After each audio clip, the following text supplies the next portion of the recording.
Muy bien, tengan muy buenos días, estimados estudiantes. Un gusto saludarles. Les saluda el licenciado Israel Arias Ortiz. Sean bienvenidos cada uno de ustedes. Vamos a ver. Alejandra Elizabeth, Astrid Abigail, Bernabé Nahum, Eliselda Rodé, Fátima Marisol, Heidi Merari, Karen Isabel, Luis Ángel, María Gabriela, Marjorie Beatriz, Mayra Celina, Roxana Daniela, Wendy Odalis. Sean cada uno de ustedes bienvenidos a esta tutoría número 6, de la materia Introducción a la Pedagogía para la Enseñanza de la Matemática. Estamos en la recta final y pues es la última tutoría, y felicitarles por el gran esfuerzo que ustedes han estado haciendo en estar puntuales en las tutorías de repaso, en las tutorías oficiales, por decirlo así, como lo es esta última tutoría número 6, y pues que hoy vamos a ver la unidad número 6, que es Educación Matemática. Hoy lo que vamos a ver es un poquito más enfocado en aquellos conceptos como lo son educación, como lo es pedagogía, como lo es didáctica, que van enfocados y van de la mano con lo que es, digamos, o más bien dicho, la matemática va y serían y tendrían que ir de la mano, la matemática tendría que ir de la mano con aquellos procesos de enseñanza que están sumergidos dentro de la educación, ya que la matemática no debe de verse como una disciplina que simplemente pues hay que aprender a contar, hay que aprender a realizar, a hacer operaciones, a encontrar la solución de una ecuación. No, va mucho más allá. La matemática tiene su aplicabilidad, por ejemplo, en la ingeniería, en lo que es en la informática, en lo que es en la física, en lo que es en la biología, en la química, en muchas ciencias, la matemática es vital, de vital importancia. Entonces, no podemos pasar por desapercibido y a estas alturas decirte que la matemática no es importante, ya que en toda la formación de un profesional siempre va a haber materias enfocadas en lo que es en la matemática. Por ejemplo, alguien puede decir, yo voy a estudiar leyes, porque ahí no se ve matemática. Alguien puede decir, yo voy a estudiar medicina, porque ahí no voy a ver matemática. Alguien puede decir, yo voy a estudiar psicología, porque ahí no se ve matemática. Mentira, es una gran mentira. Por ejemplo, en psicología se ve una materia que se llama psicoestadística. ¿Psicoestadística qué es? Es una rama de la estadística. ¿Y estadística qué es? Una rama de la matemática. Es una disciplina de la matemática. Entonces, no podemos pasar por desapercibido. Por ejemplo, en salud, en enfermería, ¿qué se ve? Se ve una materia que se llama bioestadística. Bioestadística es una rama de la estadística, y estadística es una disciplina de la matemática. Por ejemplo, en leyes. En leyes se ve estadística aplicada a las ciencias sociales.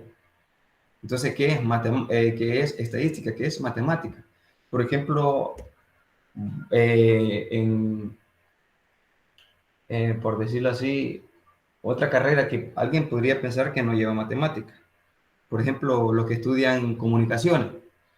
Eso para locutor y para ser periodista estudian.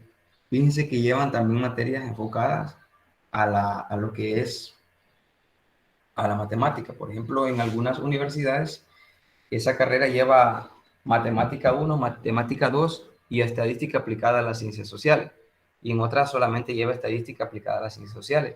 Y eso es nada más ni nada menos que matemática. Entonces, eh, viendo desde ese punto de vista, la matemática es más que una disciplina, es más que simplemente una materia, es parte de nuestro entorno, es parte de nuestro vivir, desde el que no sabe leer. Por ejemplo, hay personas en el mercado que no saben leer, ancianos, pero si usted digamos, les compra una cierta cantidad de producto, ellos rápido, en cuestión de segundos, le hacen la cuenta y uno pues queda en la luna, ¿verdad? Porque como no está acostumbrado, en cambio de ellos, por la necesidad, se han acostumbrado de esa manera. Entonces, es muy interesante esa parte. Bueno, antes de ir entrando ya a los que son la parte, quiero recordar algo que por ahí nos ha hecho hacerles ver. Por ejemplo, el control de lectura 2 se entregará el domingo 10 de enero del 2022, es decir, el otro año, ¿verdad? Tienen aproximadamente como un mes para entregarlo. Y ya la tutoría repaso está detallando cómo es que se va a elaborar, ¿verdad? El control de lectura, donde lo que pide es un cuadro comparativo. Entonces tienen que ustedes considerar eso. Luego, la entrega del trabajo de investigación, va a ser para el 17 de enero. Hay un trabajo de investigación que va a ser entregado el 17 de enero del 2022. Tienen hasta las 11:59. Luego, recordarles, bueno, por ahí al grupo les mandé una hojita donde está la hojita de las últimas evaluaciones. Eh, ahí están las fechas, pero se los recuerdo acá por si se les había escapado, se les había olvidado. Entonces, además decirles que la prueba ordinaria 2, ojo con esto, el último examen va a ser el 22 de enero del 2022. Será de 10 a.m. a 11:30, es decir, que va a constar de hora y media para poder resolver dicho examen. Esa es la prueba ordinaria número 2. Sería el sábado 22 de enero del 2022.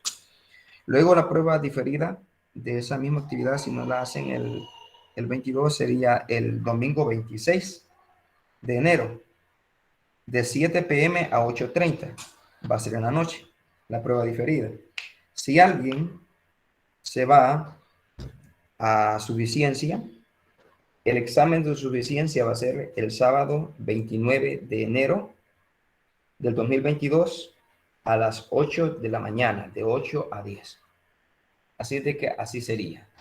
Ya les recuerdo las diferentes actividades para que ustedes estén pendientes ahí y no vayan digamos, agarrar de sorpresa cuando les digan mañana es el examen o se les recuerde pasado mañana es el examen. Entonces, motivarles a que pongan de su mayor empeño. Bien, creo que ya compartí pantalla por ahí y les voy a presentar acá la diapositiva. Ahí tenía un errorcito ahí. Bien, tenemos este día sábado 11 de diciembre, la tutoría número 6. Vamos a abordar lo que es la unidad número 6, educación matemática. Comencemos.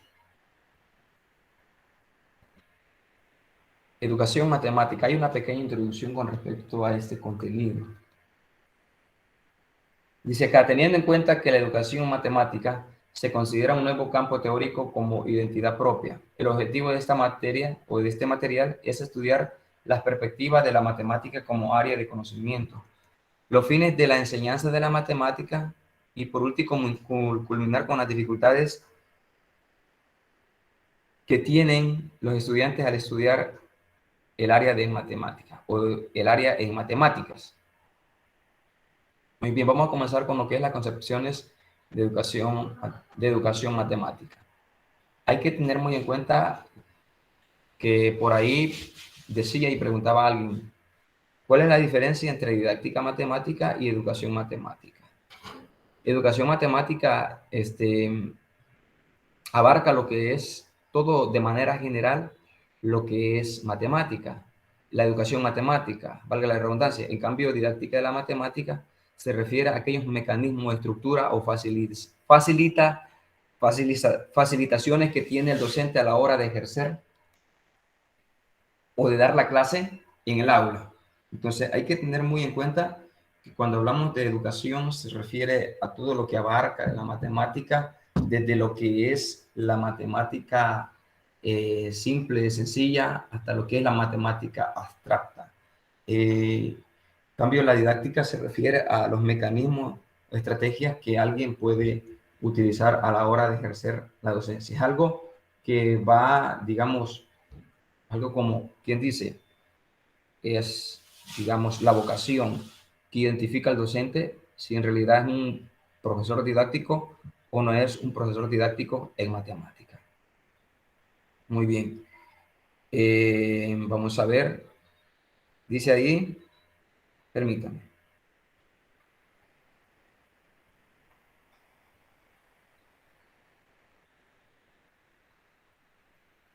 Muy bien. Eh, Dice ahí, Godino, Batanero y Font identifican dos concepciones extremas en cuanto a la enseñanza de las matemáticas. La idealista, platónica, y la constructivista. Según la primera, debe enseñarse a los alumnos, en primer lugar, las estructuras de la matemática de manera axiomática. Bueno, recordemos de que lo que vamos a hablar en este momento, jóvenes, es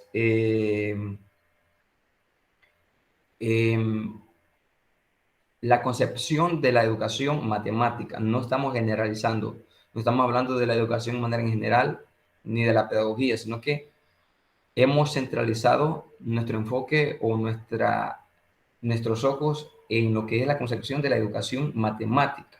Entonces, hay dos concepciones extremas. La primera es la idealista platónica y la constructivista. Según la primera, debe enseñarse a los alumnos, en primer lugar, las estructuras de la materia de la matemática de manera axiómica. Eso los pondría en situación de poder resolver problemas y aplicaciones que luego se les presenten. En esta situación, el profesor expone los axiomas, definiciones y teoremas sin conectar con situaciones de aplicación o de resolución de problemas. Podemos relacionar esta concepción con la visión platónica de las matemáticas. Es decir, de que eh, esta teoría o esta concepción lo que hace entender es de que primero hay que instruir al estudiante en la parte teórica, por decirlo así, decirle, mire, la definición o el teorema de Pitágoras es de esta manera. Que el cuadrado de la hipotenusa es igual al cuadrado a la suma de los cuadrados de los catetos. Esa es la parte teórica que le dicen al estudiante y se le escribe el profesor en el pizarrón. Entonces, dependiendo el tema sobre el cual se va a abordar, según la concepción extrema, asegura de que primero hay que vaciarle al estudiante todo el conocimiento que, por decirlo así, como docente yo tengo, y decirle, si vamos a tratar del tema de los polinomios, primero decirle que es un polinomio, la forma general de un polinomio, luego ahí podemos representar, digamos, que el cubo de un binomio, el cuadrado de un binomio, y cómo es su expansión, cómo es su representación. Por ejemplo, el profesor puede llegar y decirle, si yo tengo el cuadrado de A más B, su representación sería el cuadrado del primer elemento más o menos el doble producto del primer elemento por el segundo más el cuadrado del segundo elemento. Entonces, de eso es lo que trata la teoría idealista platónica, que yo como docente, si yo tengo todo el conocimiento, primero voy a vaciar todo lo que es la teoría, axiomas, definiciones, teoremas, para luego, posteriormente, sumergir al estudiante en lo que es en la discusión o resolución de problemas, de ejercicios, por decirlo así. Pero muchas veces, y lo digo por experiencia, y como estudiante que fui, uno es consciente y cada quien tiene la manera como aprender, ¿verdad? No todos aprendemos de la misma manera. Por ejemplo, hay estudiantes de que con solo ver, con solo escuchar o leer la definición ya saben y tienen la idea de cómo resolver el ejercicio. Entonces, pero muchas veces hay algunos estudiantes de que no les queda muy claro. Necesitan de un ejercicio a la par para empezar a descubrir y empezar a tratar de aplicar aquel axioma, aquella definición, aquel teorema, aquella definición y de esa manera entender con más facilidad la definición. Ya me sucedió a mí muchas veces que primero leía la definición y no entendía. No entendía, no tenía muy claro el panorama. Pero luego me presentaban un ejemplo ya resuelto de la aplicación de dicha definición o dicho teorema o dicha definición o dicho axioma y asimilaba un poco más. Es decir, entendía más la resolución del ejercicio que la definición. Parece que hay un contraste, pero es así, porque cada quien tiene una manera de aprender. No todos tienen la misma manera de aprender, ¿sí? Por ejemplo, vamos a ver, voy a poner de ejemplo por acá. Espero que esté conmigo. Se oye, ¿verdad? ¿Se escucha?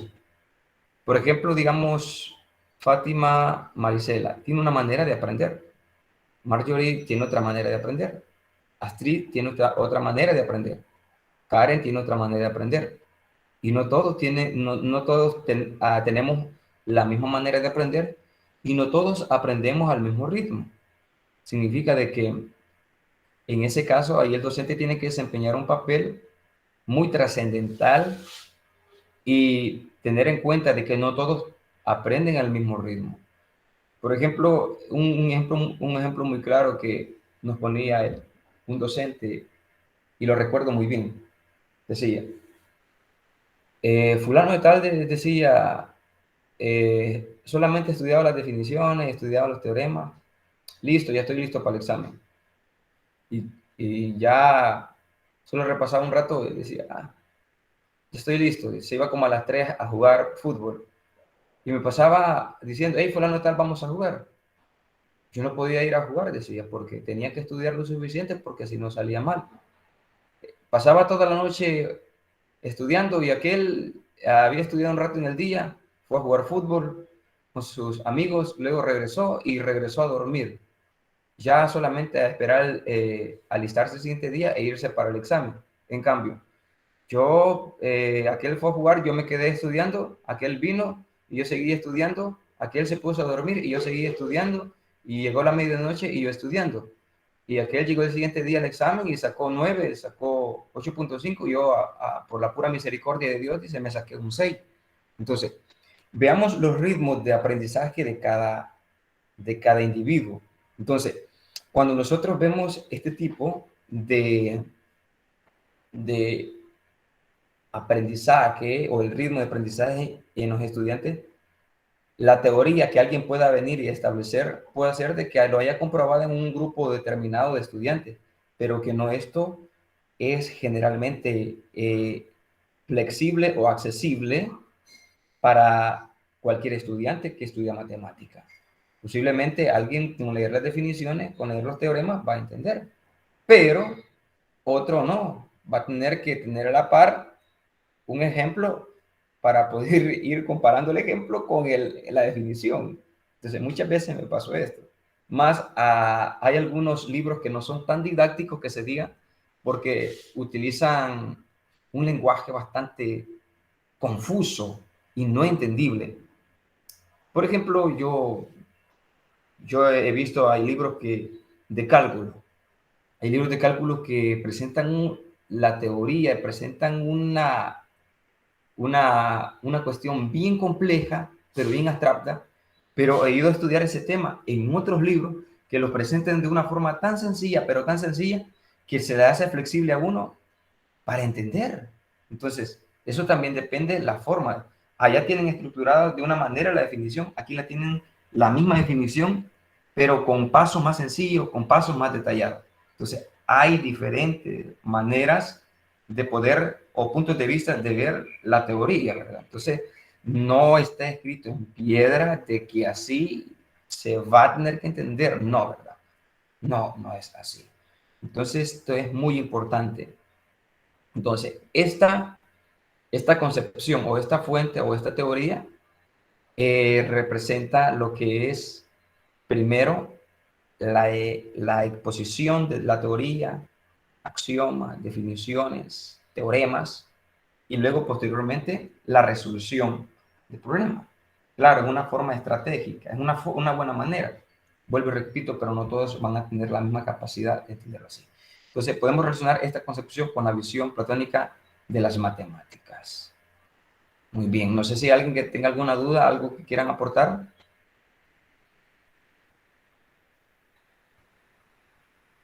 Hola, hola, ¿están conmigo?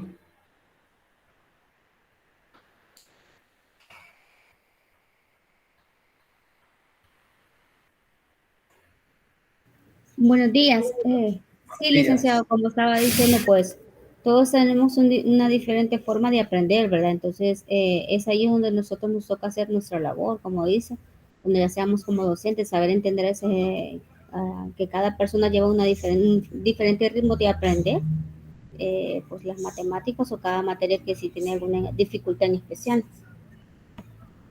Muy bien, gracias, señorita Ericelda Rode. Muy importante lo que usted acaba de decir, de que nosotros como docentes debemos desempeñar un papel muy importante, porque fíjense de que, por ejemplo,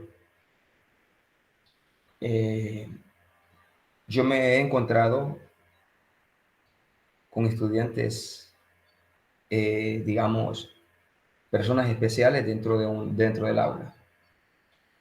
Y qué interesante y qué importante es ver cómo estas personas, a pesar de que tienen cierta medida algunas dificultades, procuran desenvolverse y procuran salir adelante. Y es muy interesante y digno de admirar. Pero me he encontrado en situaciones bastante difíciles que he tenido que ingeniármelas para poder ayudar a este tipo de estudiantes. Y vuelvo y repito, yo felicito a los padres que inculcan ese sentir, esa necesidad sobre los hijos, a pesar de que son en una situación que se les dificulta en cierta medida.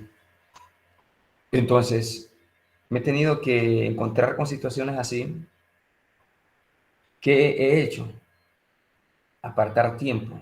Por ejemplo, doy la clase este día, el siguiente día yo le digo a algunos estudiantes, vénganse a tal hora, vamos a dar nuevamente esta clase, pero hoy lo vamos a hacer de pupitre en pupitre, es decir, voy a tratar con cada uno de ustedes. Los demás pues se les facilitó y entendieron. Dígame, señorita Alvarado.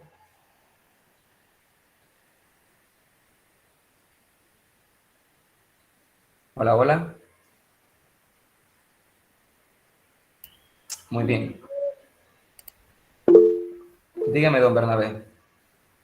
La verdad, licenciado, que eso sería lo ideal, pero hay muchos docentes que se conforma sabiendo él y dice, bueno, en fin, el que pierde son los alumnos, ¿verdad? Entonces se hace que se desvíen un tanto del perfil de que como docente se debería de tener ahora en día, ¿verdad? Mencionábamos la clase anterior que número 1, no todos aprendemos al mismo ritmo.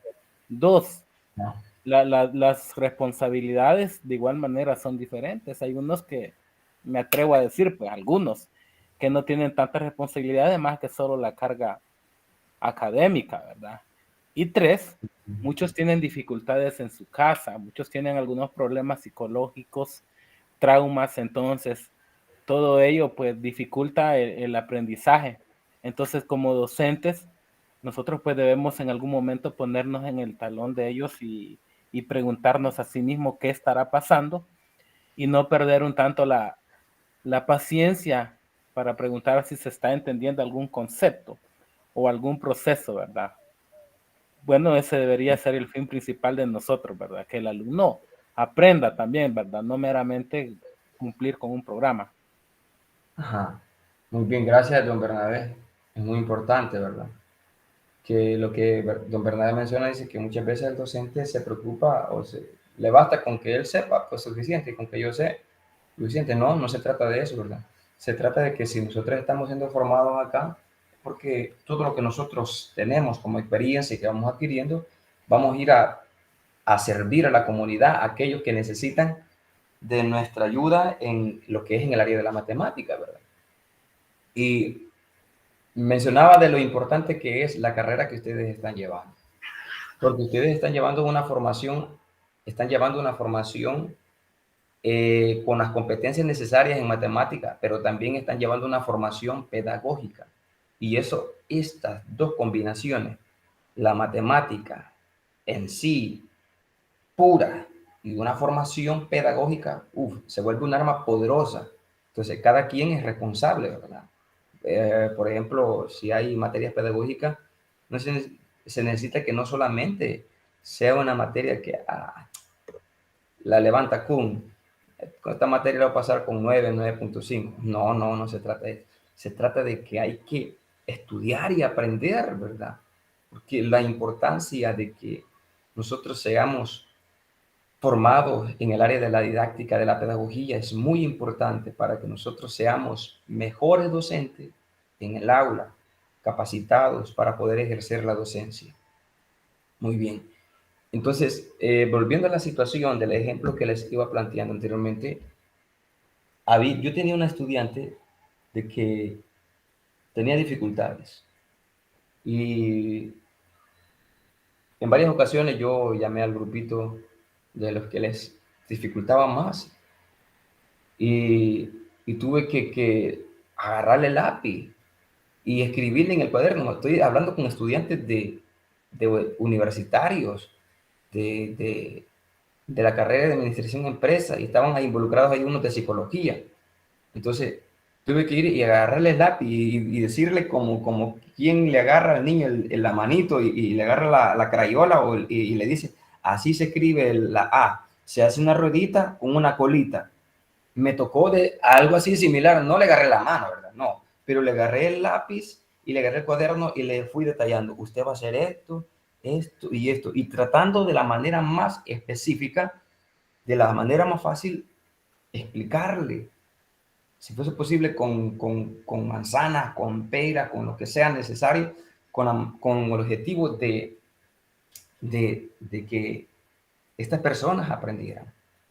Y llegó un momento por ahí que la muchacha me dijo, mire, por favor, ayúdenme, la llevo en tercera, la dejé con el licenciado tal, la dejé con el licenciado tal, pero ¿qué tuve que hacer yo? Trabajar duro en ese estudiante y hacer hasta lo imposible para que si llegaba al otro lado, pues al menos yo tuviese la satisfacción de que di todo de mi parte para que esta persona aprendiera, para que esta persona adquiriera el conocimiento necesario. Aunque una persona así es bastante difícil lograr el objetivo principal de que se cumplan las metas en esta persona, de que adquiera el conocimiento, de todos los contenidos. Señorita o caballero, no sé, Musa Alvarado, tiene el micrófono encendido, no sé si va a participar por ahí.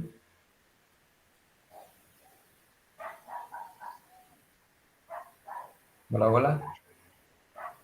Muy bien. Está latiendo el perrito por ahí, ¿verdad? Muy bien, vamos a continuar. Entonces, continuemos por acá con el material que tenemos acá. Vamos a ver. Continuemos. Esta es la representación y la exposición de la idealista platónica. Continuemos. Ahora vamos según la visión constructivista. Dice, según la visión constructivista, las aplicaciones tanto externas como internas deberían regir el proceso de construcción de los conceptos matemáticos. Por tanto, por parte de los estudiantes. Esto es el desarrollo conceptual. Debe seguir, al menos de manera aproximada, el camino de la creación de las matemáticas. Vale. Aquí hay un contraste entre la teoría platónica y la constructivista. Que la platónica podría ser que le facilita al estudiante en algunos, que le muestra la definición, que le presenta los conceptos, que le presenta los teoremas, los axiomas. Y le dice, aquí está, estudie esto, después que estudie esto, aquí está esta guía de ejercicio, aquí están estos ejemplos para que usted entienda, aquí está ese ejercicio para que usted lo resuelva. Ahora, según la visión constructivista, es al revés. A partir de que el estudiante resuelve problemas, tenga la capacidad de que a través de esa construcción de esos problemas se descubran las definiciones, los axiomas, los teoremas. Claro, claro. El que, por ejemplo, El que, por ejemplo, Pitágoras. Voy a poner un ejemplo, el más sencillo. Podrían haber algún otro ejemplo. Pitágoras es el creador del teorema, del famoso teorema de Pitágoras, que dice c cuadrado igual a cuadrado más b cuadrado. Ajá. ¿Será que ese teorema surgió de la nada y que, se le encendió una chispita y dijo, Pitágoras, el cuadrado de la hipotenusa es igual al cuadrado, la suma de los cuadrados de los catetos? No, no fue que se lo inventó, no fue que se le encendió la chispita y dijo, este teorema. Ese teorema se construyó a partir de la práctica. ¿Qué hizo Pitágoras? Agarró un triángulo rectángulo y verificó algo por ahí. Me imagino a Pitágoras diciendo, a este la vamos a llamar hipotenusa al lado más largo. Puede ser de que si yo parto de un punto y hago dos estaciones, me imagino a Pitágoras haciendo el triángulo y partiendo de un punto hacia el otro punto final, donde termina la hipotenusa y donde termina la hipotenusa, donde termina el punto en la misma, el mismo fin de la hipotenusa, pero cruzando los dos catetos. Posiblemente sigamos a la misma ruta. Este camino debe ser igual a la suma de este más este otro. De ahí verificó que no era así. Por ahí elevó al cuadrado a c, que es la hipotenusa, y a cuadrado más b cuadrado, que es la suma de los cuadrados de los catetos, y verificó de una determinada manera que el cuadrado de la hipotenusa es igual a la suma de los cuadrados de los catetos. Pero no es que simplemente surgió eso de la nada y que él se lo inventó, no. Por medio de la práctica y resolución de problemas, él llegó a esa conclusión. Y cuando él llega a esa conclusión y demuestra eso, establece el dichoso y famoso teorema de Pitágoras. Entonces, eso es lo que establece la teoría constructivista. La teoría constructivista establece de que, le vamos a presentar todos los problemas al estudiante. Le vamos a presentar todas las dificultades. Vaya, trate de resolver este problema. Muy bien, el estudiante se las ingenia y por medio del estímulo del docente que está ahí como mediador, viene y resuelve el problema. Y se le dice al final al estudiante, mire, lo que usted acaba de hacer sin darse cuenta es haber aplicado esta definición, es haber aplicado este teorema, es haber aplicado esta teoría. Entonces significa de que a partir de ahí el estudiante se vuelve un constructivista o constructor, por decirlo así, constructor de su aprendizaje, porque no necesitó una definición, no necesitó un teorema, no necesitó un axioma para poder encontrar la solución del ejercicio, la solución del problema, sino que encontró la solución del problema y a partir de esa solución viene el docente y le dice, mire, lo que usted acaba de aplicar es esta definición, es este concepto, es este teorema, es este axioma. Significa de que usted lo que construyó ahí fue esta definición. Entonces, hay un contraste entre estas dos teorías. Podríamos decir que le podríamos llamar idealismo platónico versus constructivismo. Entonces, no sé, ¿qué opinan ustedes al respecto? Para ustedes, cuál es más importante?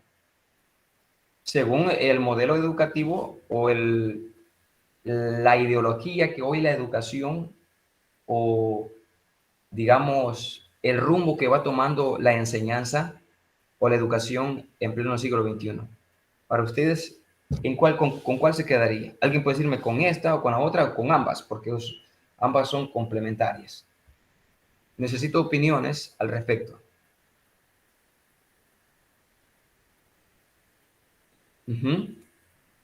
Seamos críticos. Alguien puede decir, no estoy de acuerdo con esta teoría, no estoy de acuerdo con esta otra teoría. O ambas están interesantes. Necesito que participen. Hay 16 estudiantes. 16 cabecitas, 16 mundos. Dígame, Mayra, por ahí vi que encendió el micrófono. Para mí serían las dos. Dos. Muy bien.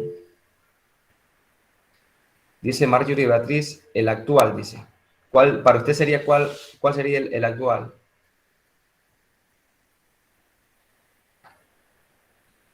¿Cuál sería el actual? Marjorie Beatriz.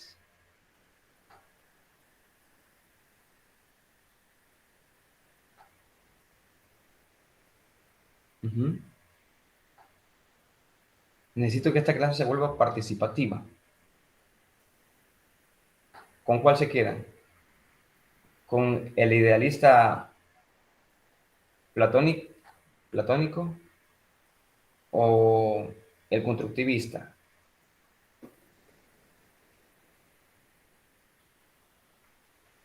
Vamos a ver, dice el que la educación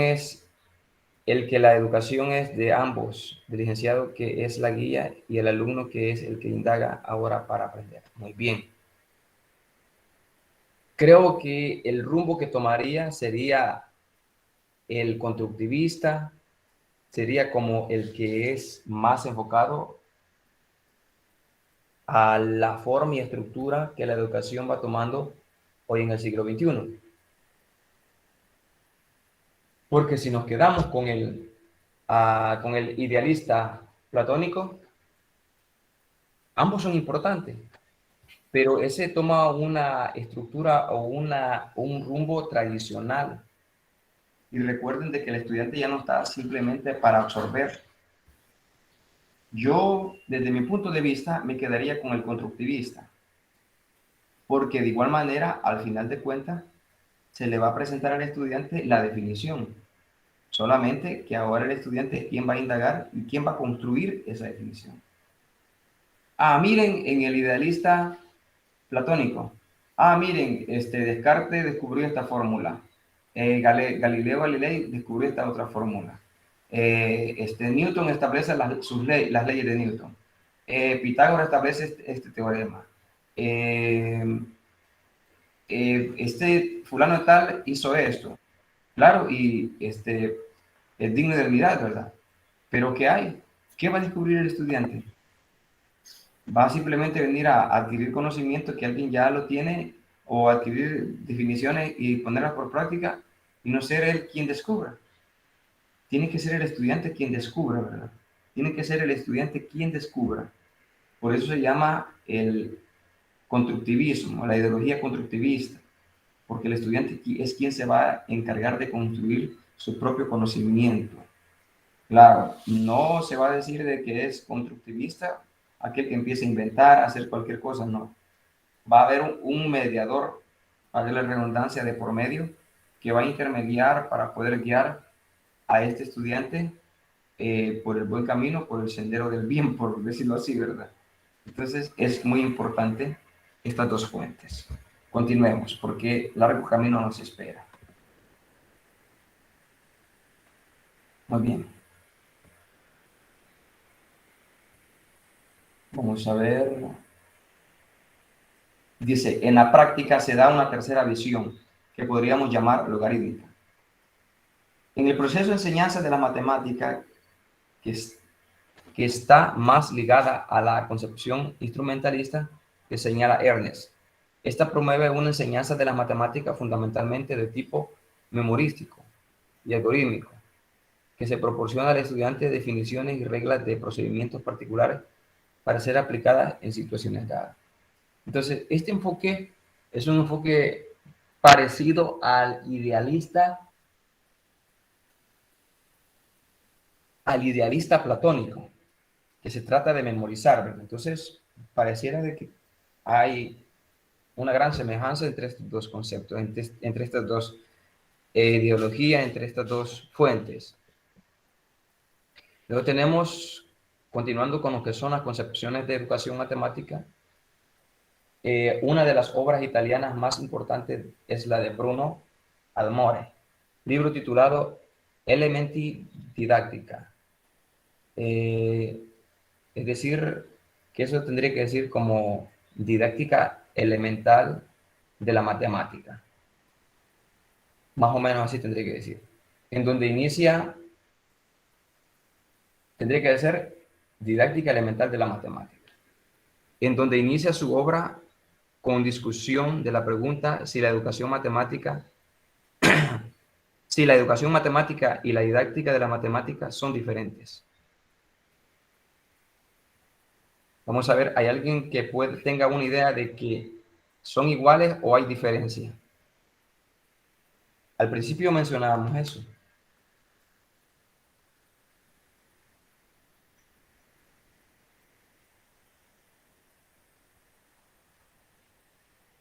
Les pregunto, ¿será que hay una diferencia entre la educación matemática y la didáctica de la matemática?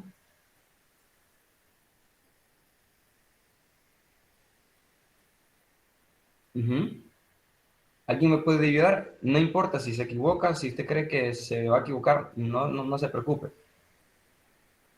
Lo siento bien callado hoy, estimados estudiantes.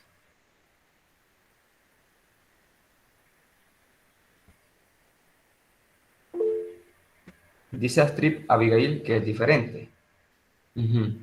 ¿Hay alguien que me diga cuál podría ser esa diferencia? O más o menos que por qué piensa que es diferente. ¿Alguien podría, dígame, señorita Mayra Celina? Para mí yo creo que es diferente porque en la educación es la adquisición de conocimientos y en la didáctica es cómo adquiere esos conocimientos. Interesante, muy interesante lo que Mayra Celina acaba de decir. Dice que, Mayra Celina, de que educación matemática es la adquisición de conocimiento y didáctica de la matemática es cómo aplicar las estrategias para poder enseñar matemática. Yo recuerdo muy bien que en mi trabajo de tesis enfatizó mucho, y lo tengo muy claro, el docente que me asesoró, dijo, yo quiero un material didáctico. Yo quiero que ustedes hagan un material didáctico para que ese material lo utilicen y se les sea fácil al docente para poder explicar esto y esto y lo otro y lo otro y lo otro. Entonces, significa de que cuando nosotros hablamos de la educación matemática, esta lleva un rumbo enfocada a lo que es al adquirir conocimiento, pero esto abarca y generaliza mucho más allá de lo que les decía en un inicio, pero que la didáctica de la matemática, se enfoca en los términos específicos para poder enseñar matemática. En otras palabras, le dicen al estudiante, le dicen al docente, usted me va a preparar un material didáctico, me va a preparar un cartelito, me va a presentar con ilustraciones cómo desarrollar este ejercicio.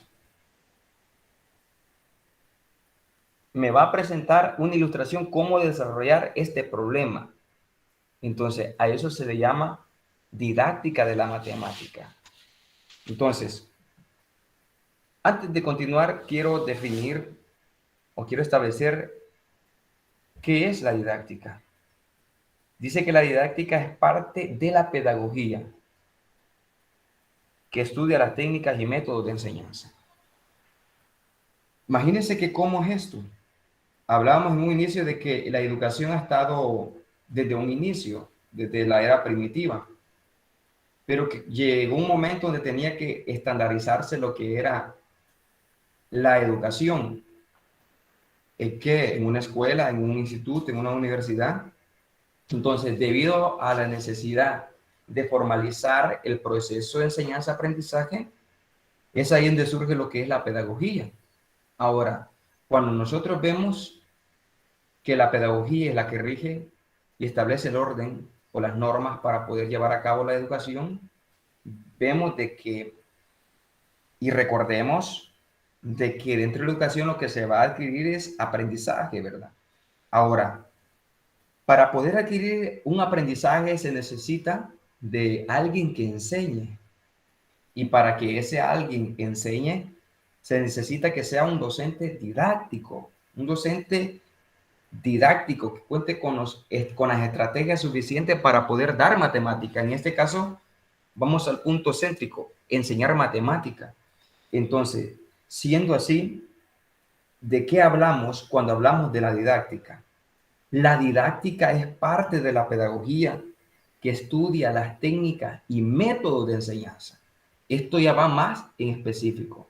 Viene la educación y dice, necesito a alguien que rija normas y establezca rumbos para poder llevar un orden dentro de la educación. Ahora viene la pedagogía y dice, yo necesito de alguien que tenga esas técnicas, que tenga esos métodos para poder enseñar, porque yo por sí solo no puedo abarcar con todo. Entonces ahí es donde surge la didáctica como parte de la pedagogía para poder, digamos, llevar a cabo lo que son las técnicas y métodos de enseñanza.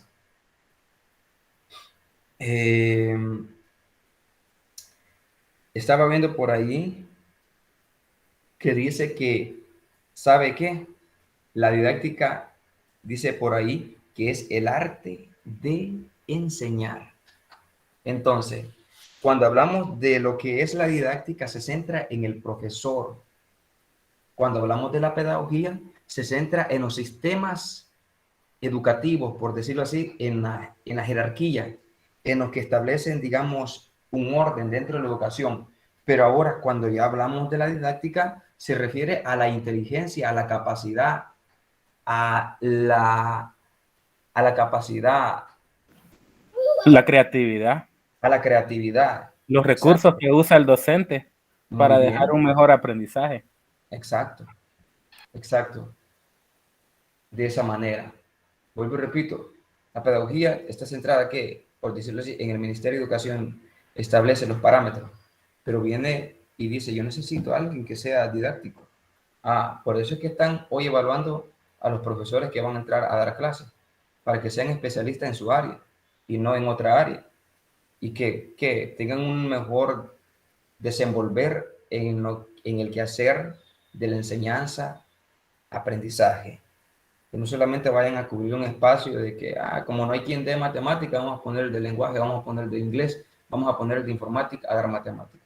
Claro, puede por sus medios adquirir conocimiento, estudiar y poder brindar una buena enseñanza, ¿verdad? Pero no asegura, si no tiene la formación adecuada, no es muy seguro que pueda desempeñarse de la forma correcta. Entonces, muy importante todo este aspecto. Continuemos. Muy bien. Entonces, indagábamos ahí en lo que es la educación matemática y la didáctica de la matemática. Son diferentes. Y además, ¿cuántos se parecen? Bueno, dice, en esta obra se establecen dos tipos de didáctica. La didáctica A, que se ocupa principalmente de producción de ideas, metodologías y materiales para la clase de matemáticas. Desde esta perspectiva se ve a la clase de matemáticas como un arte. Y allá me mencionaba hace un momento que que la didáctica es el arte de enseñar, es decir, la vocación de enseñar. El arte es como cuando hablamos del arte de enseñar, es como alguien que tiene el don de enseñar, ¿verdad? Y ese don, ¿dónde lo recibe? Una formación pedagógica. Incluso yo conozco gente que ha recibido formación pedagógica y son más toscos para enseñar que alguien que se va graduando que no tiene una formación pedagógica. Ya los he visto. Y dan mucho que desear, ¿verdad?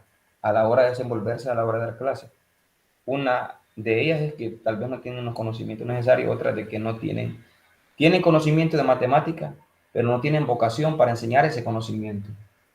Tienen una gama de conocimiento extraordinariamente a profundidad, pero no tienen el arte de enseñar ese conocimiento. No tienen la virtud de enseñar ese conocimiento. No tienen el don de enseñar ese conocimiento. No tienen, digamos, vocación para enseñar. Entonces, esa es otra cuestión. Entonces, el conocimiento que un docente debe de tener debe de ir de la mano con con la didáctica. Si no somos profesores didácticos, vamos a estar lisiados o vamos a estar condenados a ir a dar clase, pero no enseñar. Ir a dar clase, pero no permitir que el estudiante se meta al ambiente. Si no tenemos esa capacidad de ser un profesor didáctico. Porque si somos un profesor didáctico, pues claro, vamos a ir a hacer un buen trabajo. Muy bien. ¿Cómo estamos por ahí? Estamos bien, ¿verdad? Continuemos. Vamos a ver.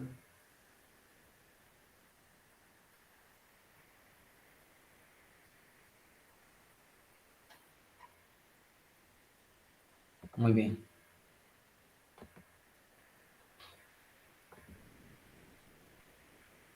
Continuemos por acá. Dice,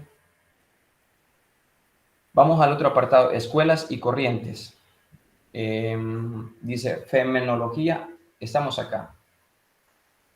Llevamos el contenido de esta manera. Ahorita ya vimos lo que es la educación matemática y concepciones de la educación matemática. Ahorita estamos en corrientes, en escuelas o corrientes.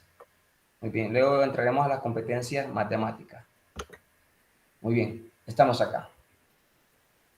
La fenomenología didáctica o matemática realista. Esta corriente también se conoce con el nombre de matemática realista. Su mayor representante es Heinz Friedrich.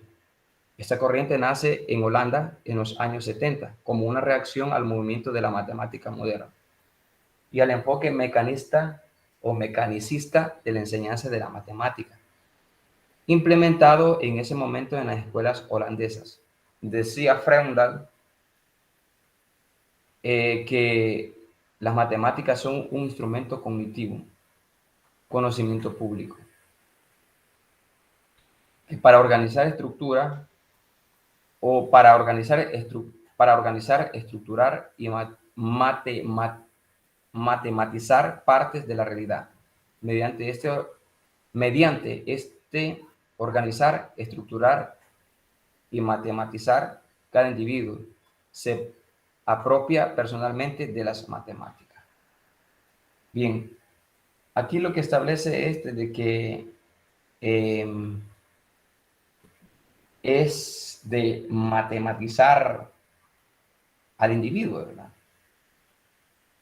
Pero para poder matematizar al individuo se necesita de un buen docente que tenga la capacidad, porque no hay cosa más frustrante que ver a estudiantes que digan que odian la matemática, o que ver que cuando va llegando al aula, lo primero que hacen es aturrar la cara. Ay, no odiamos a matemática. Eso es frustrante y eso, como docente de matemática, me puede causar risa en ese momento, pero a la vez es un motivo de tristeza, porque no vemos a un estudiante motivado a querer aprender matemática. Y es ahí, no porque yo tenga la culpa, no, es porque muchas veces traen desde atrás ese miedo a las matemáticas, ese miedo a lo que es matemática. Porque ¿qué es lo primero que si pasáramos una encuesta a estudiantes de primer año, segundo año, tercer año de bachillerato, si le preguntaran, por ejemplo, si le hicieran una pregunta a todos los estudiantes de una institución de 1000 estudiantes, ¿cuál es la materia que más se les dificulta? La mayoría diría matemática, estoy más que seguro. Matemática. Si le preguntarían cuál es la materia que más odia, la mayoría diría matemática. Si le preguntarían cuál es la materia que quisiera que desapareciera del de la institución o del pénsul o del programa, matemática.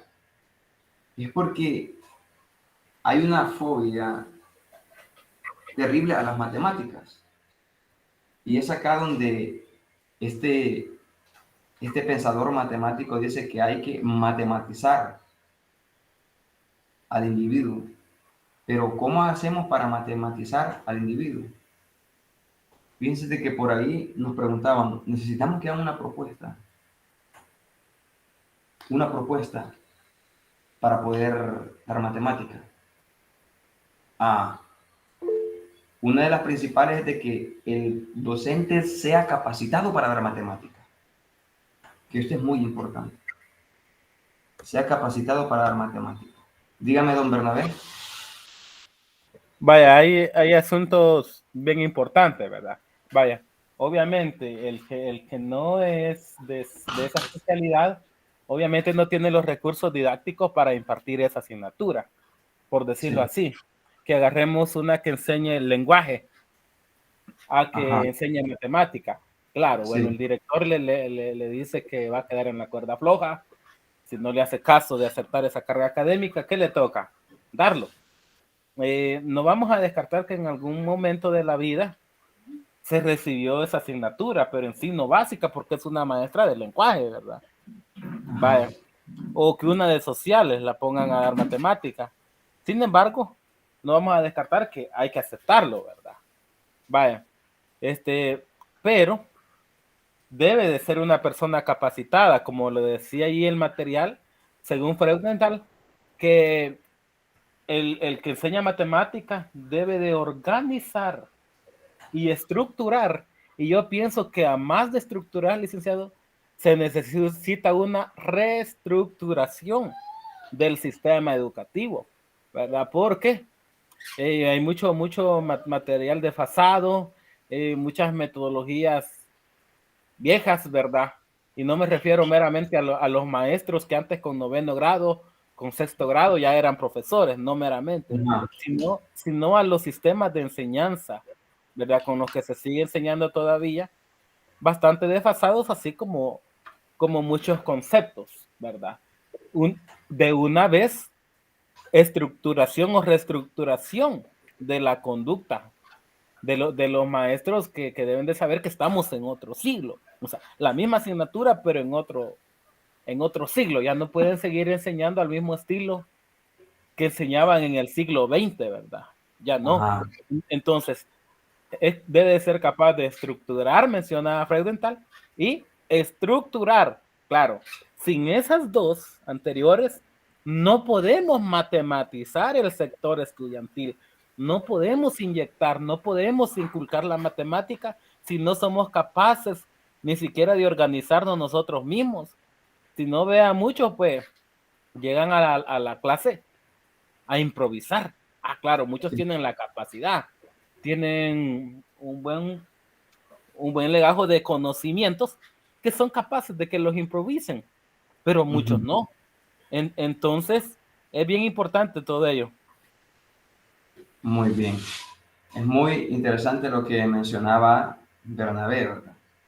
Que estructurar y reestructurar. Entonces, muy importante lo que menciona ahí. Tener la capacidad, el docente debe tener la capacidad. Y como les venía planteando el ejemplo, que por ahí nos dice alguien, necesitamos que en este trabajo de investigación, ustedes, que, por ejemplo, un trabajo de investigación que realizamos ahí, que se llamaba más o menos así, incidencia de la matemática en el aprendizaje significativo en educación superior. Necesitamos, dijo alguien, que dentro de todo ese trabajo que ustedes han hecho, establezcan una propuesta. Porque muchas veces los trabajos de investigación están, se presenta este problema, este otro, y debido a lo que hemos investigado se sugiere esto y se sugiere lo otro. Pero no se presenta una propuesta de solución, es decir, no se presenta una alternativa donde diga, esta es la solución o esta es la posible solución para este problema. Y por ahí nos decían, establezcan una propuesta ustedes y digan, hay que seguir este paso y este paso y este paso y este paso para poder ir solventando dicho problema. Entonces, nos preguntaban por ahí, ¿cómo ustedes pueden facilitar la matemática en educación superior? ¿Cómo se podría provocar un aprendizaje significativo de las matemáticas? No simplemente que el docente llegue al aula. En primer lugar, que el docente tenga la capacidad, que el docente tenga las competencias necesarias. Sí, sabe matemática, pero sí, es un profesor didáctico. Muy bien. Ahora, después de eso, que el docente sea capaz de establecer un ambiente de confianza entre el estudiante. Primero, antes de eso, decía, hacerle entender la importancia de las matemáticas al estudiante en educación superior. No llega a aprender matemáticas de educación superior simplemente por pasar la materia y graduarse. No, de ninguna manera. Sino que es parte de la competencia necesaria y la formación como profesional o como futuro profesional, dicho estudiante en el presente. Ajá, muy bien. Hacerle entender de la importancia de la matemática en toda su vida. Luego, después de eso, que se lo voy a estructurar más o menos digamos, el orden. Tal vez no se lo diga en el orden específico. Luego dice, generar un ambiente de confianza entre el estudiante y el profesor. No un ambiente que le falte respeto, no, un ambiente de confianza. Que el estudiante tenga la libertad y se sienta con toda la libertad y con todo el deseo o con toda la libertad de levantar la mano y decir, profe, yo tengo esta pregunta, profe, ¿cómo hacemos esto? Profe, ¿y si hacemos esto? Profe, ¿y si hacemos lo otro? Porque muchas veces se genera un ambiente de fobia. Así se lo digo. El estudiante queda con duda y dice, es que ese maestro me da miedo, es que ese maestro es bien enojado, que ese maestro no le puede preguntar a uno algo porque dice que no puede estar repitiendo. Es que ese maestro no le puedo preguntar porque dice porque me va a bochornar, porque me va a humillar. Entonces, el docente debe de tener la capacidad y la capacidad de generar un ambiente de confianza para que el estudiante se sienta en ambiente, pueda preguntar, incluso en un ambiente de confianza, el estudiante se va a sentir más relajado para poder aprender. Porque si el estudiante se siente presionado por el docente, no se va a generar un ambiente de confianza y no se va a lograr un aprendizaje significativo. ¿Sí?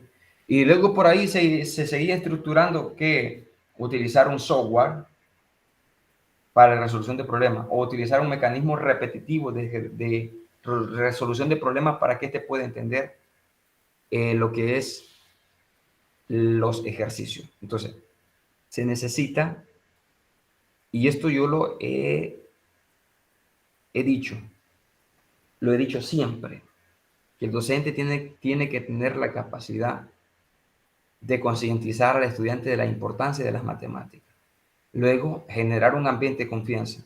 Luego, si el docente tiene la capacidad, si un profesor que tiene conocimiento de matemáticas y es un profesor didáctico, a partir de ahí, si se generan estos dos aspectos principales, concientizar al estudiante de la importancia de la matemática y generar un ambiente de confianza, la mayoría de estudiantes va a adquirir conocimiento en matemática y se va a generar un aprendizaje significativo de las matemáticas en cada estudiante. Entonces, el docente debe tener esa capacidad. Y esos son los dos primeros pasos que yo planteaba en esa propuesta. Bueno, serían tres: que el docente tenga la capacidad, conocimiento de matemática y un profesor didáctico. El otro aspecto, que el docente genere, que el docente haga conciencia de la importancia de la matemática. Luego, el tercer paso, que el docente genere un ambiente de confianza. Y luego por ahí establecía otros aspectos o pasos a seguir para poder generar un conocimiento significativo o aprendizaje significativo de las matemáticas. Entonces, es muy importante todo eso. Muy bien. Continuando, no sé si alguien quiere aportar algo.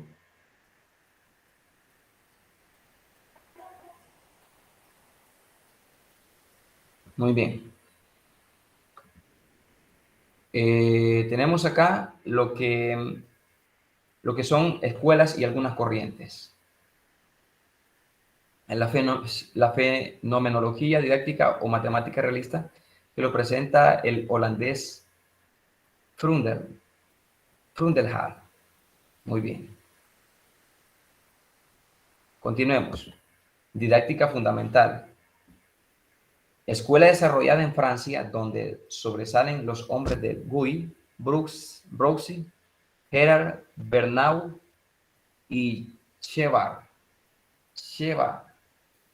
Según Díaz Godino, una característica importante de esta corriente es consideración de los fenómenos de enseñanza-aprendizaje bajo un enfoque sistémico, en donde el funcionamiento global de un hecho didáctico no puede ser explicado por el estudio separado de cada uno de los componentes.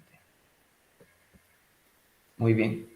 Entonces, aquí establece esta teoría que dice que la consideración de los fenómenos de enseñanza-aprendizaje bajo un enfoque sistemático, en donde el funcionamiento global de un hecho didáctico no puede ser explicado por el estudio separado de cada uno de sus componentes. Es decir, que lo que aquí establece esta escuela es de que debe de existir un fenómeno de enseñanza-aprendizaje. Pero para poder llevar a cabo la enseñanza, yo tengo que ser formado pedagógicamente para poder lograr un aprendizaje. No solamente enfocado en que yo sepa matemática, porque vuelvo y repito, alguien puede saber mucho de matemática, pero si no tiene la capacidad de transmitir dicho conocimiento, de nada servirá. Será conocimiento rezagado en la mente de esa persona, será conocimiento desperdiciado en la mente de esa persona, será un conocimiento que solamente él lo va a entender, pero nadie más lo va a entender, sino que solamente esa persona. Y el conocimiento que ustedes pueden adquirir como futuros profesionales no es para que ustedes digan, conocimiento que yo tengo y no se lo voy a enseñar a nadie más. No, al contrario. Ustedes están siendo formados para ir a servir y poder enseñar a matemáticas, ¿de acuerdo? Eso ustedes lo deben tener muy claro. Muy bien. Vamos con la siguiente fuente. Dice el enfoque ontosemiótico. Dice que esta corriente presenta una fuerte influencia de la didáctica fundamental, especialmente de la teoría antropológica de Chevarrier. Díaz Godino considera que es preciso estudiar con mayor amplitud y profundidad las relaciones dialécticas entre el pensamiento, ideas matemáticas, el lenguaje matemático sistemático de signos y las situaciones problemáticas. El punto de partida del enfoque ontosemiótico, EOS, es la formulación de una antología de objetos matemáticos que tiene en cuenta el triple aspecto de la matemática como actividad de resolver problemas, socialmente compartida con un lenguaje simbólico y sistemática, conceptual, lógicamente organizada. Es decir, de que en pocas palabras lo que esta corriente establece es de que el docente tenga la capacidad de relacionar con símbolos o de relacionar los conceptos matemáticos con el entorno, que no tiene que estar enfocado en meramente conceptos, definiciones, sino que tiene que llevarlos al entorno y representar de manera simbólica con algo que yo pueda ver en mi entorno. Y es aquí donde puede estar la aplicabilidad de la matemática en resolución de problemas relacionados con el entorno.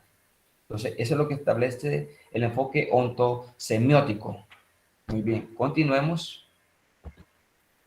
Socioepistemología.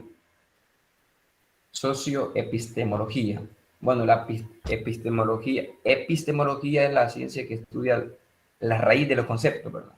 El origen de los conceptos. Pero vamos a ver qué enfoque es el que tiene acá o cuál es su aplicabilidad acá. Dice que esta corriente es una de las corrientes mexicanas cuyo mayor representante es Ricardo Cantoral. La mayoría de los investigadores mexicanos asociados con esta corriente pertenecen al Centro de Investigación de Estudio Avanzado, CINVESTAV, del Instituto Pedagógico Nacional de México.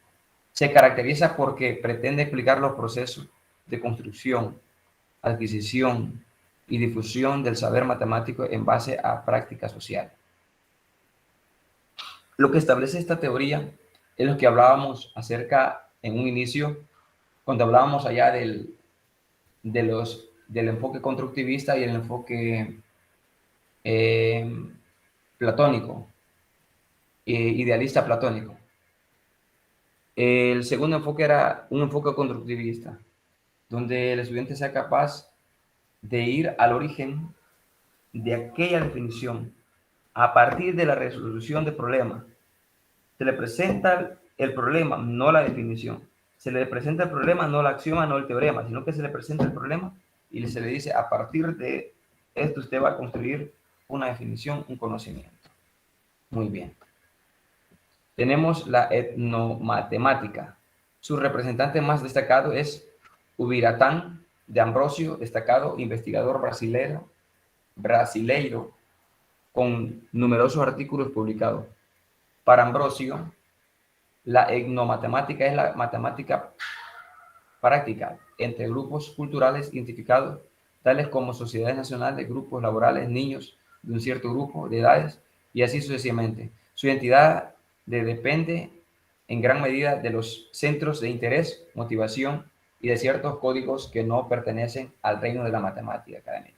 Recientemente es cuando esta corriente recibe especialmente atención, y esto se debe a la presencia de la concepción de la Universidad de las Matemáticas y además que están libres de cultura. Bueno, continuamos. Educación matemática crítica, siempre siguiendo con las escuelas y corrientes. Dice que esta corriente se nutre en la teoría crítica. Vamos a ir pasando un poquito rápido esto, solamente vamos a ir leyendo. La cual pertenece a la situación concretas de la importancia, a las diferencias culturales y a la memoria histórica. Además, resalta la escuela como centro de resistencia y transformación de la sociedad. Citado en Becerra, 2005. Teoría que incita a principios del siglo XX, un grupo de intelectuales del Instituto de Investigación Social de Frankfurt, asociada a la Universidad de Frankfurt, además con trabajos desarrollados por Freire, referidos a la pedagogía de la liberación y la educación bancaria, con trabajos de Ambrosio con la etnomatemática. Muy bien, están estas corrientes que representan una manera, una estructura de poder dar a conocer la matemática. Vamos con lo que son, vamos a ver, con la última parte, que son las competencias matemáticas. ¿Qué son las competencias matemáticas? Muy bien. Las competencias matemáticas consiste en la habilidad para utilizar y relacionar los números, sus operaciones básicas, los símbolos y las formas de expresión, razonamiento matemático, tanto para producir e interpretar distintos tipos de información, como para ampliar el conocimiento sobre aspectos cuantitativos y espaciales de la realidad y para resolver problemas relacionados con la vida cotidiana y con el mundo laboral. Muy bien. Cuando hablamos de competencias matemáticas, ¿a qué nos referimos? A competencia, alguien puede decir, resolver un ejercicio práctico. Miren, él puede resolver un ejercicio de matemática. Claro, él puede resolver un ejercicio práctico. Ahora hay que ponerle un ejercicio de aplicación a ver si lo puede hacer. Que eso pues ya sería relacionado con el entorno, con la vida cotidiana y con el mundo laboral. Por ejemplo, alguien puede, por ejemplo, digamos, resolver y encontrar el volumen de un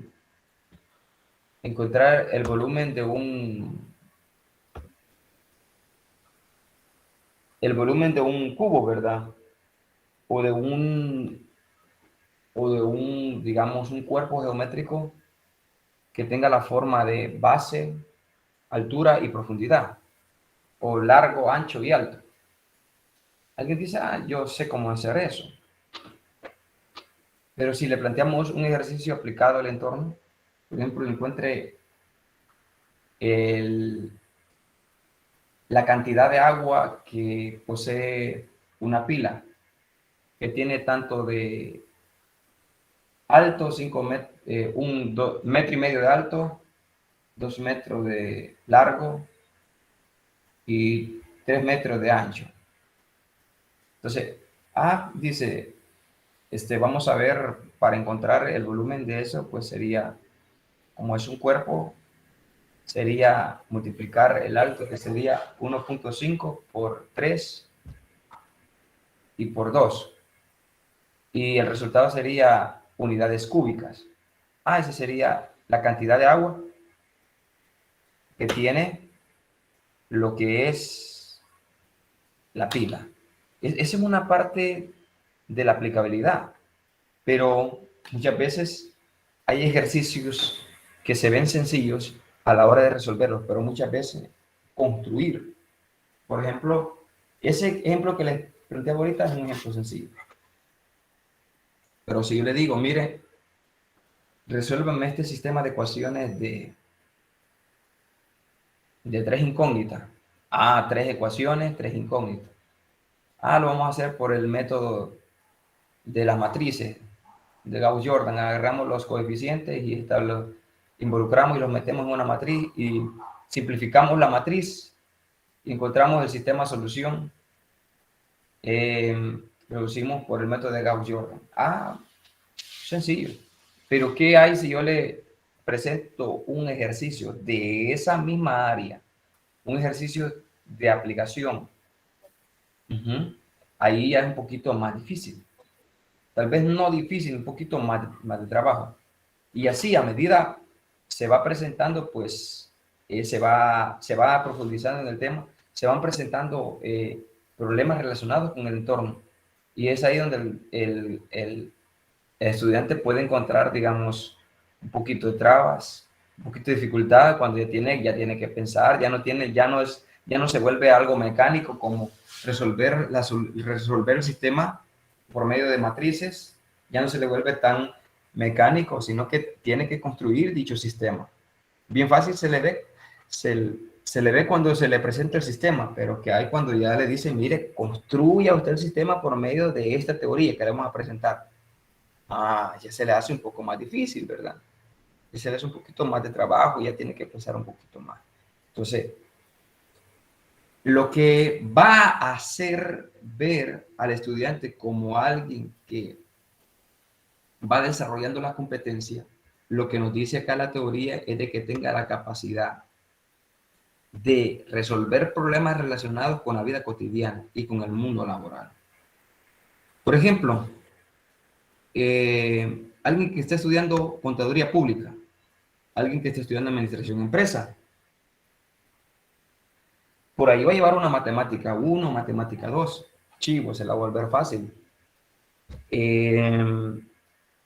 Va a ver qué conceptos fundamentales de números reales, luego va a entrar a lo que son relaciones, luego a lo que son funciones, luego a lo que son representaciones gráficas de funciones, etcétera, bien bonito y todo. Pero luego, por allá va más adelante, va a haber una matemática financiera. La matemática financiera ya es un poquito, ya aplicado a su entorno, como lo es futuro profesional en administración de empresa, futuro profesional en contaduría pública. Entonces, ya eso se vuelve un poquito más trabajoso y un poquito más de pensar, porque en matemática financiera hay problemas de esa área que son bastante difíciles. Y se necesita tener buena base, bien fundamentados los conceptos y una capacidad de razonamiento lógico, matemático, que tenga la capacidad de dar solución a problemas bastante abstractos, bastante pesaditos. Entonces, no se trata simplemente de que el estudiante va a recibir o adquirir conocimiento. Yo sé resolver un sistema de ecuación. Yo sé resolver una ecuación lineal. Yo sé graficar una ecuación, la hago a mano y también lo meto a GeoGebra y me representa. No, la capacidad de que esa cantidad de conocimiento la relacionemos con el entorno, con problemas de aplicación, muchas veces se vuelve algo difícil y pues ahí solamente hay que fundamentar bien la base. Muy bien. Continuemos. No sé si hay alguien que tenga alguna pregunta.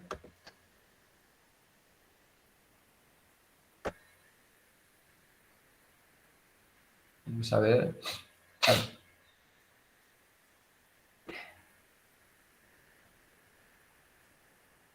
Muy bien, continuemos.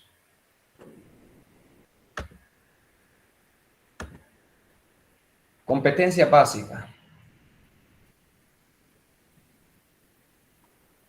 Competencias básicas. En su aspecto más fundamental, las competencias básicas comprenden las nociones de lectura, escritura y aritmética necesarias para conseguir trabajo suficientemente bien pagado para satisfacer las necesidades cotidianas. Por ejemplo, incluso creo que no es necesario que alguien, por ejemplo, que vende en un mercado y hace cuentas, no es necesario que aprenda conocimientos de aritmética, los aprende de manera empírica.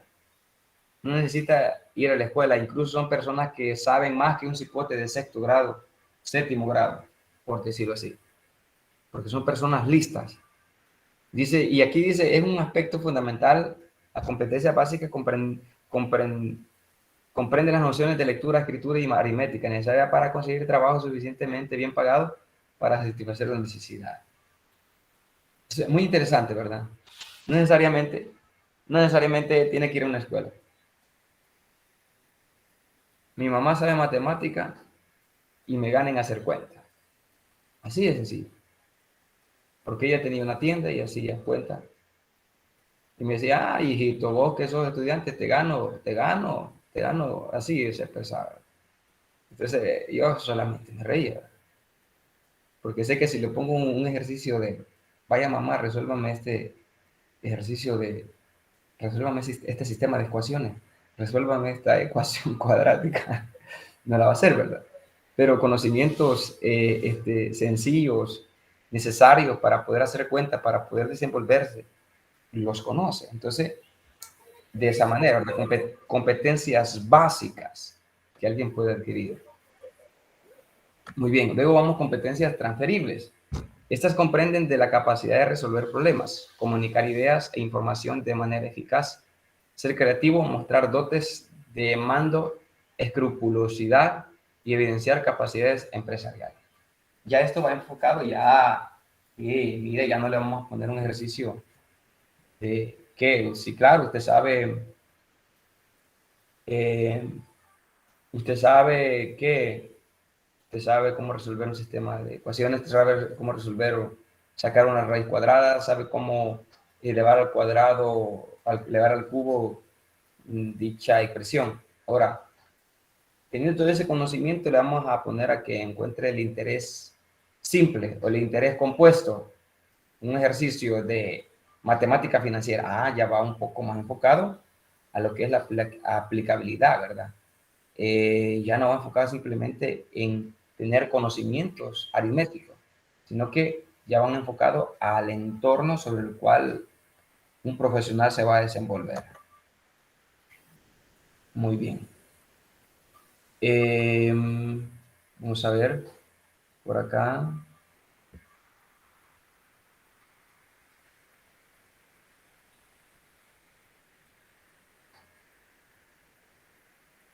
Muy bien. No sé si hay alguna pregunta al respecto. ¿Alguien que quisiera participar? No, licenciado, todo bien. Muy bien. Casi vamos a ir finalizando, pero estamos esperando todavía algo.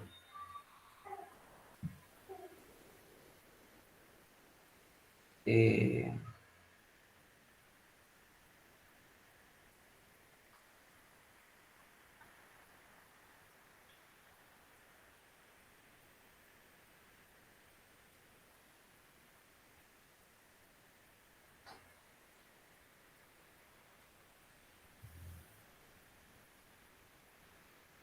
Muy bien.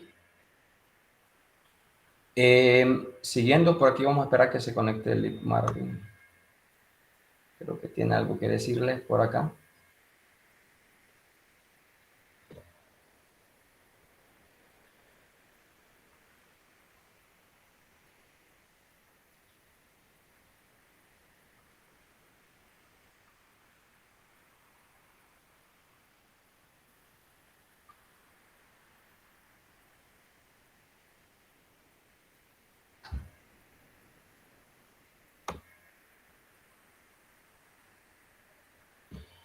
Hola, buenos días a todos. ¿Se me escucha? Buenos días, licenciado. Bienvenido. Bien, gracias. No sé si me escuchan los estudiantes. Sí. Sí, se escucha. Sí, licenciado. Buenos días. Vaya. Muy bien, vean. Tal vez está un poquito cansadito, vean. Solamente voy a ser un poco breve. Bien, vean. Ya que esta es la última tutoría, pues, nomás pues agradecerles a todos ustedes que siempre se conectaban, ¿verdad? Sábado con sábado. Sé que es un grupo dinámico, bien activo y bien participativo, ¿de acuerdo? Espero que les haya gustado la materia. Esta materia les va a servir a ustedes cuando vayan a hacer ya su tesis. Sí, porque en sus tesis siempre van a hacer una investigación, ¿de acuerdo? Dado un cierto tema. Entonces, ya verán que con la ayuda de esta materia no les va a costar un poco lo que es su tesis, no que esta materia es como algo previo a su tesis, ¿sí? Y también agradecerle al licenciado Israel, un excelente colega, ¿verdad? Por enseñarles a ustedes todos sus conocimientos, ¿sí? Y enseñarles sábado a sábado los temas correspondientes.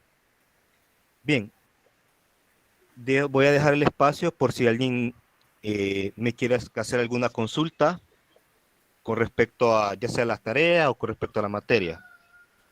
No sé si alguien tiene alguna duda o consulta.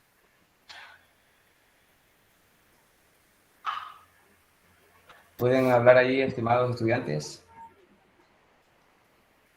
Adelante, don Bernabé. Parece que había encendido el micrófono. Bueno, sí, nada más, bueno, yo pienso que hasta estas alturas, buenos días nuevamente, ya algunos ya llevamos como un promedio de de los resultados que tenemos de las diferentes actividades, ¿verdad? Entonces,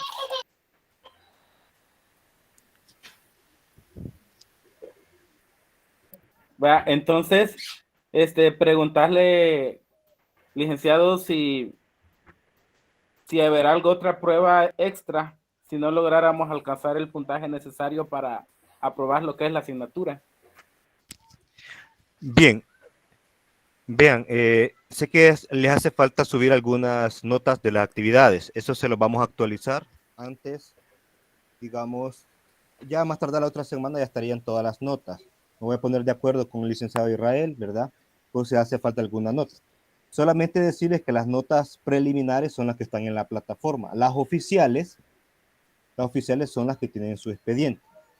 Bien, en dado caso que usted llegue a no pasar la materia, pero llegue a, digamos, a un intervalo de 5 y algo, para pasar la materia es con 6, pero usted no se quede con un 6, siempre aspire a más nota, ¿de acuerdo? Creo que esta materia es tal vez se puede decir que es un poco flexible, vea, digamos, con lo que se imparte, ¿de acuerdo? Para que usted no la deje.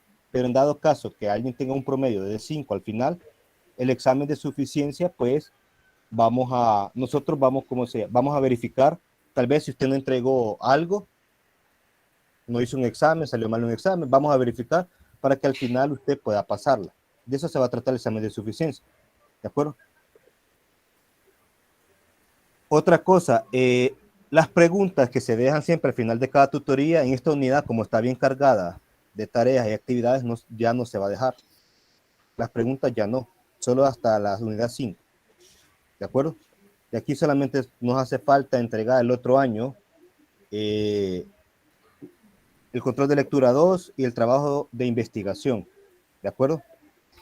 Solamente darles un consejo, no dejen por último estas actividades, no las dejen por último. En el trabajo de investigación se les hizo a ustedes un pequeño cronograma. Si ustedes lo siguen, pues obviamente no se va a tardar, ¿de acuerdo? Por dejarlo por último. Porque miren, si alguien, digamos, dado caso que alguien diga, pida prórroga, diga, mañana es la tarea de investigación, y alguien diga, no, que los den más chance, ya no se va a poder, porque si le damos chance otro día, le va a chocar con otra tarea de otra materia. Y entonces ya ahí ya generamos, digamos, ya como problema, porque tal vez el otro compañero que lleva la materia, el otro coordinador, pues tal vez me puede decir, vea, bueno, y no respetamos el cronograma, obviamente que sí. Por eso que nosotros evitamos dar prórroga. ¿De acuerdo? Bien, no sé si tienen otra consulta o duda. A ver.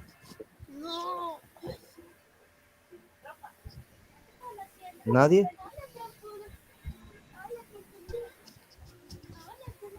Bien, entonces, Bien. si no hay más dudas o consultas, pues miren, desde ya espero que este grupo se mantenga así, ¿verdad? Siempre ustedes unidos, ¿verdad?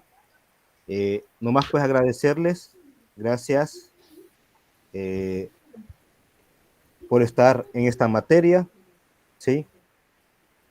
Desde ya les digo feliz Navidad a todos, feliz Año Nuevo, les deseo éxitos en sus nuevas materias, bendiciones, y primero Dios, pues nos vemos a materias a futuro, no tal vez de este tipo, sino que tal vez alguna materia numérica, ¿de acuerdo? Y agradecerle muchísimo al licenciado Israel, ¿verdad? Por estar pendiente por cada uno de ustedes, ¿de acuerdo? Que Gracias, tengan, licenciado. que tengan un feliz provecho, feliz tarde, y estaremos al pendiente con las demás actividades. Si tienen Gracias, alguna licenciado. duda, si No, tienen... gracias a usted de verdad por estarnos proporcionando esos materiales en la plataforma que no tenemos ni la más mínima duda que son de mucho provecho para nosotros, a la par de las asignaturas numéricas, y al licenciado Israel también, que bueno, está pendiente a la brevedad posible cuando nosotros tenemos alguna duda. Así es que gracias a ustedes porque se preocupan porque nuestro aprendizaje cada día vaya en mejoras. Gracias, don Bernabé. Gracias, Bernabé. Estamos a la orden. Bueno, gracias, licenciado Marvin, ahí por su participación y por sus palabras de ánimo. Gracias por todo, Lick. Gracias. Bien. Entonces, creo que vamos a ir finalizando ahí, estimados estudiantes, con lo que es, digamos, esta tutoría. Ahí teníamos la participación de lo que era el licenciado Marvin, coordinador de la materia, ¿verdad? Entonces, aquí tenemos una parte todavía que nos hace falta, las competencias transferibles y las competencias técnicas o profesionales. Las competencias transferibles son aquellas de que se llevan de lo práctico como la resolución de un ejercicio al entorno, a problemas relacionados con el entorno.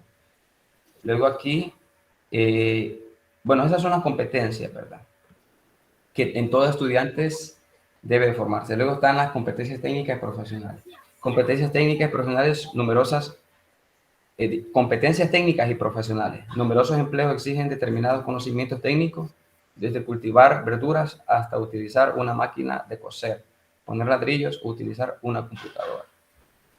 Entonces, bueno, ya estoy haciendo la parte final y pues creo de que no tengo más que decir. Tal vez no se logra abarcar todo el material porque esto es bastante extenso, y incluso lo mencionaba ahí el licenciado Marvin, y pues pero que aquí estamos haciendo un mayor esfuerzo. Me parece que está calificado hasta el control de lectura, el control de lectura número 1 ya está calificado. Creo que está calificado, me parece, estoy muy seguro, hasta el conjunto de preguntas de la tutoría número 4. La tutoría número 5 todavía no está calificado. Entonces, voy a ponerme ahí en, digamos, tratar de hacer y de calificar esas actividades que están pendientes. No sé si tienen alguna duda hasta el momento, estimados estudiantes. No, licenciado, todo bien. Gracias. Muy bien. Entonces, yo voy a llegar hasta ahí y ha sido un privilegio para mí, la verdad, un privilegio. Porque tratar con un determinado grupo de estudiantes, digamos, es un reto, una gran responsabilidad. Y he tratado de dar lo mejor de mi persona, pero siempre, digamos, tenemos mucho que aprender. Estoy consciente, yo como docente que soy, que tengo mucho que aprender. Ustedes tienen mucho que aprender también. Yo tengo mucho que aprender de ustedes. Hay cosas que yo no las voy a saber y que ustedes sí las van a saber. Y la forma digamos, crítica de que como ustedes van a desenvolverse, me va a ayudar mucho a mí también. Muy bien, entonces ha sido un privilegio. Gracias, me voy a despedir de ustedes. Voy a saludar uno por uno. Gracias, Alejandra, Elizabeth. Gracias, Astrid, Abigail. Gracias, don Bernabé, por su participación en cada tutoría. Gracias, Griselda, también ha participado. Heidi también. Karen, Isabel, Luis Ángel, María Gabriela, Marjorie Beatriz, Mayra Celina, Musa Alvarado, Roxana Daniela, Wendy Odalis. Gracias por su participación y por su esfuerzo que en cada tutoría han hecho ustedes, de estar ahí pendientes. Me alegro mucho de que este grupo ha sido bastante representativo al momento de realizar cada tutoría.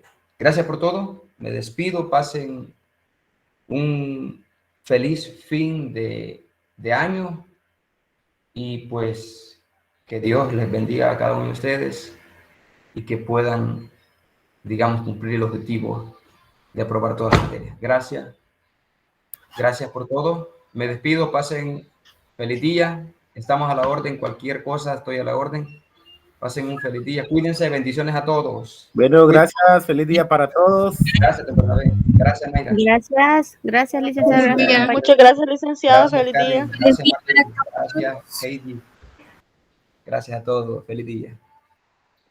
Muchas gracias por todo, licenciado. Gracias, Feliz día. Wendy. Gracias, señorita Wendy. Gracias.